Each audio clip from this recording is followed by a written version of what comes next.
what do you do when you run out of room? Yeah, it'll completely screw up the imaging. And that's another thing that happens typically in small rooms. Like, I actually ran into this exact thing on my desk and my computer desk.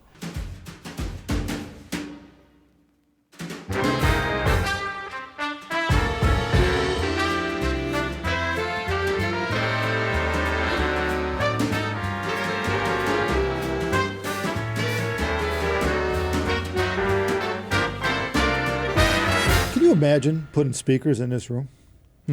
Might not be bad because it's round, but it's tiny. Well, it's like made out of felt. Yeah. Well, that's true. It'd be kind of Probably not absorbed that in. bad. Yeah. Bass would go right through the walls. Well, you wouldn't yeah. have any bass. Maybe buildup. gnomes are very sensitive to that. You could probably put a cool speaker at the top firing downward and just the Ooh, whole like room. Immersive Mono. 3D audio or something. Yeah. Oh, they used to do that like in like record shops or whatever. Those like dome things. Oh, yeah. They like Yeah, you'd like stand underneath Yeah. it. those are pretty cool. A ceiling of sound. Well, that's what we wanted to talk about today a little bit is small rooms, because I know a lot of people have speakers and systems in smaller rooms, areas. And usually it's because there's a spare bedroom. If you can't add on to a house and build your own man cave, you might have a spare bedroom that's You don't have the space. usable. Yeah. Because the unfortunate reality that a lot of times people don't even tell you is with speakers, if you have a very small space, physically small, it's very difficult to get it to sound just right. Unfortunately, if the speakers are right next to the wall, well, they kind of have to be if you have a small room, you get issues. But what can you do to improve it? What can you do to resolve these issues? Is there anything you can do to make a small room actually work? Well, I'd say there's two main paths you can go with this. You go with the you got to treat the room so you don't get any echoes or whatever, or you just try to not have the room interact with the speakers as much as possible and tow them in and sit as close as possible and essentially use them more like headphones, so you're not hearing the room as much. Yeah, that does help a little bit to, I guess, more or less make the room's troubles less profound, right? If you kind of sort of increase the signal noise ratio by being physically closer to the speakers and shoving them right in your ears, it kind of is a little bit better. But it's like a notch away from making headphones on Yeah. speakers. Well, it helps negate the room. I mean, a lot of people do that if you listen more near field, which is kind of what they do when they're laying down this tracks, right? They usually have monitors probably 3 feet away or so. If you're listening more like that, then it just helps to negate everything going on around you. To the most part, it's a good way to exclude the room when the room's an issue. The only thing you really can't do is if for whatever reason the room's boomy, like if it's square shaped or something, and it's got some bass mode going on where it's just boomy. Now you got to move if you're going to be near field, you can probably find a spot where there's a null in the room and bass and sit there where there isn't as much bass. I mean, you probably have small speakers in a small room though, so yeah, it's probably not too big of a problem. Probably, yeah. Especially with studio monitors or something like that. Yeah, you're probably not running subs in this room. Yeah. But what if you are? What if you have subs and big speakers? You might want to sit on the sub. Yeah, that's a problem. That's tactile. Yeah. I could see people doing that. Yeah. Like you see it in a shop or online or something. You see this big impressive thing. You think, oh, that's cool. You buy it, you bring it home, and you figure, oh, doesn't work so well. I actually ran into this exact thing on my desk and my computer desk. I got 2 studio monitors on speaker stands, and then I added a sub. It was too much. I don't use it anymore. It was like, ugh. It just overtook the room. Room's small. Yeah. Well, I would say generally the room treatment probably matters more as the room gets smaller. But that's kind of fickle because it doesn't mean it doesn't matter in a big room. It matters obviously in all situations, but probably ultra critical when everything's just jammed against the walls and you're sitting really close and there's walls and stuff, everything reflecting and whatnot.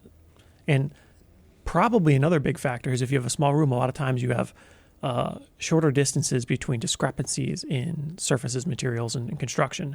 You're probably more likely to have one wall that's an exterior wall, or maybe 2 walls that are an exterior wall, and some walls interior, and they're going to be made differently, and it's going to cause different issues, and that probably is going to be exaggerated by a small room, although I haven't actually directly tested that. Seems plausible, though. Well, there is another thing to consider, though.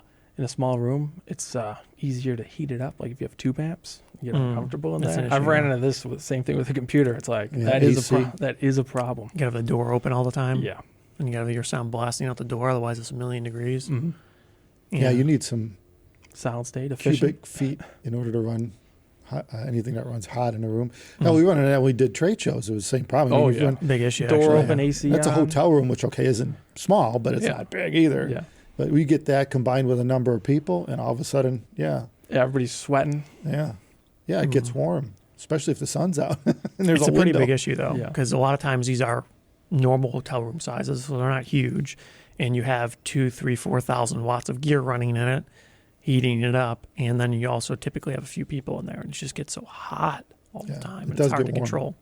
Yeah, because I'm dumping about 400 or 500 watts into my room, and if the door's not open, it gets to be like, it's like 90 in there after like an hour. You remember Denver? We used to have that suite on Denver. It was on the corner of the building. Yeah. So it had windows on that one corner. When the sun was out, you had to keep the heavy Yeah. draperies just to try to reflect infrared, because otherwise that whole area would just be hot as hell when you walked in. Yeah, and you can run the AC. We had sometimes had to run the AC like full blast, but you don't really want to do that because then it makes a lot of noise. So. Yeah. So rooms are finicky. They're tough to begin with, but a small one really presents issues. But I think people have found ways around that. They flip mattresses up on its side. And call that room treatment. That works. Yeah, but in your home, that's not really the elegant long-term Yeah. solution you're looking for. Yeah, not really. But some people have spare mattresses. So you just hang mattresses Just on the wall. just throw it in there somewhere. Maybe behind you. Mhm. You can lean up against it. Go on Craigslist, buy some used mattresses. Yeah. Maybe sit on the floor, put the speakers on like just 6-inch stands. That's some near field. Sit Okay. Indian style. That's sound advice. I don't think that'll work. Yeah.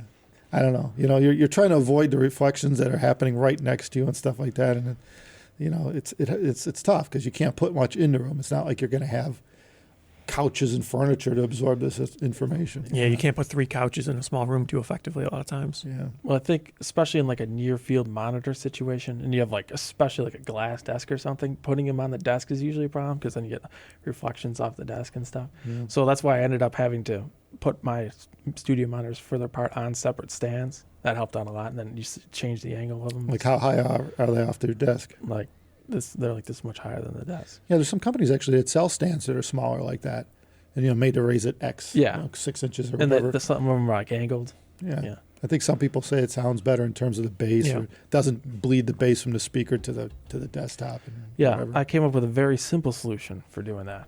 Yeah. Both in one thing. Cheap too. Yeah. Pro tip here. Bottle caps. Plastic bottle caps. Yeah. You put them underneath it. It angles them just enough, and then they Oh, just in the isolate the front. base. Yeah. Yeah, cool. Yeah. That is a Mhm. cheap tip. Yeah. You get some stylish bottle caps. Well, just open a 2 liter of Pepsi, and then you just when you're done with it, What about the Coke ones? You ever you tried can use those? the Coke ones. No. Might be different. You got to find ones with writing in it. It's even better. Mm. Those sound better. Oh yeah. Mm. Yeah. I got a solution though. Yeah. The real solution, the final Yeah. solution. What you do is use headphones. Yeah, well, That's another way that to solves go. the problem. Eliminates the issue with your small room. Eliminates the heating issue too. Yeah. You don't need to have mattresses on the wall. Well, it could. Coke Could bottle still get caps hot. underneath your phone books to lift up your speakers. I mean, you still could be running tube amps. Okay. Yeah, Well, so- if you're not running like one of those dump truck tube amps, Mm. generally it's less of an issue with heat. Hmm. It's a good solution. Yeah, that would work. Headphones definitely solve a lot of problems when it comes to rooms. I think that's why we see such a growth going on in the headphone industry, is because a lot of people just don't have the space, and they don't want to bother other people in the same building, especially if you're in an apartment or a condo. Mm. A lot of places in the world, they don't have a lot of homes with half acres of land around them. It is They a big gotta go issue. up. Yeah. Especially now as there's a housing shortage in a great deal of the world. What do you do when you run out of room? It's very hard and very expensive typically to improve the space, to find more land and real estate to shove your speakers and systems. Mm. I got an interesting problem though. That's not related to small rooms. I have the space for bigger speakers, but I don't have the space for bigger speakers. Yeah. Because Mhm. I could physically put bigger speakers in my room, but they only could be so tall because then they'd block my screen. So it's like I have a hard limit. Yeah, of either that or speakers. you got to get some speakers that are made to shove in a corner type thing. Well, Just tip them no, over. can't. Tip them over. Can't. Can't They do probably that either. sound a little wonky, huh? You tip them to sideways and then tilt them up to Well, I already so it angles they at are your tilted. listening position. They are tilted Yeah, because I had to because they could only be so high. But yeah, It's a One thing I problem. could think of, like if you do have a small room and it's free to put things wherever you want in it, you could try like splitting the corner on a room where you put like one speaker on one wall and one on the other, and the corners in between the speakers. Oh, I've done that before. It can help. Actually. It can hurt. You might have to throw something in the corner to kill the corner from being a horn reflector. But usually you'll do that if you're trying to break up a bass mode that the speakers are like creating in the room. You got to play because you're stuck with the room. You got to play with speaker positioning. And you got to see where move them around. It's your best bet to try. Between you moving around and the speakers moving around, maybe you'll find a comfortable place. That is a fair point. Because until I started doing that, until I started actually moving speakers around back in the day, I didn't know how profound it is. It's a big deal. Sometimes you move a speaker a little bit, it just doesn't seem like much, and it either totally solves or totally changes your issues. So maybe you could move things around and figure out how you can get either the best sound or the easiest issues to resolve in your room, and then deal with the treatment after the fact. Well, I mean, and some speakers are way more placement, critical than others. That's true. Like your dipoles and anything that's essentially radiating something out the back. Yeah, that's you a don't big want problem. you can't have a speaker like that Yeah. in a little room. That's just a bad idea. Anything that has rear Yeah. ambiance or reflections requires some space. Usually, those speakers you got to get them like 2 meters, 3 meters from the wall. And any room boundary. You don't have that. That's the size if of the whole room, room right? is 3 meters. Yeah, you're kind of screwed. So. Yeah, I've ran into that too. We had some electrostats you got sometime, like 15 years ago. Oh, the quads? Yeah, quads. Yeah. And I had them in my, EL63 Pros. yeah, I had them in my room, and it wasn't that big at the time, and it just didn't work. But we moved them to a bigger room, and it's like, oh, way better. Yeah. They need that space. Yeah, unfortunately. Yeah, it'll completely screw up the imaging. And that's another thing that happens typically in small rooms. Like I've seen in the past, people have a room and they just throw. They're called bookshelf speakers. Well, they physically put them on a shelf. Oh, Yeah. Made for books on the wall. So like they're right against the wall. Other than the cable coming out the back. Yeah. And it's like you have no imaging going on there. You really don't. You can't because there's no space between it to develop it. And so with systems like that, you really aren't hearing you're not hearing imaging like it should be. You're just kind of hearing sound. And that's fine if it's just background. Depends what you're going for. Yeah. But I think especially in a small room, the problems are going to be very dependent on your system, your building and the construction and whatnot, and where you need the speakers to be present in the room. It could be they need to be next to a door or doors on the other side, and that causes all kinds of issues. And they're going to be exaggerated in a small room. If you have a big opening somewhere and the room's very small, relatively that opening is a more significant factor in a smaller room than a bigger room. So it seems like it's kind of one of those things where it's pretty affordable, but very, very time consuming to find an optimal solution. Pretty much just move things around, see how it impacts the sound, Yeah. tow things in and out, move them up and down, change your seating position, angles, orientations, the whole deal. And start with small speakers. Mm. You need speakers and some nice stands. Yeah. Might as well make it look good. Get some. If nice you have stands, massive good speakers, it's going to be very difficult to get those to sound good in a small Yeah, you don't room. want to shove anything big in a small room. It's just it's you're never gonna win.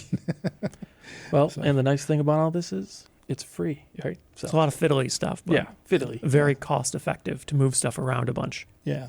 So placement is key, and that's Yeah. it. That, Or buy and, headphones. And if you can't get it right, get a decent pair of headphones and Yeah. call it a day. That pretty much solves the problem. Problem Doesn't really solved. matter what room you're in, unless it's like a 1 foot by 1 foot cube, and then maybe it'd be a problem. Well, people, if you have any suggestions on videos you want to hear about, things you want to hear about, topics you want to hear about, we could talk about it. We could try it.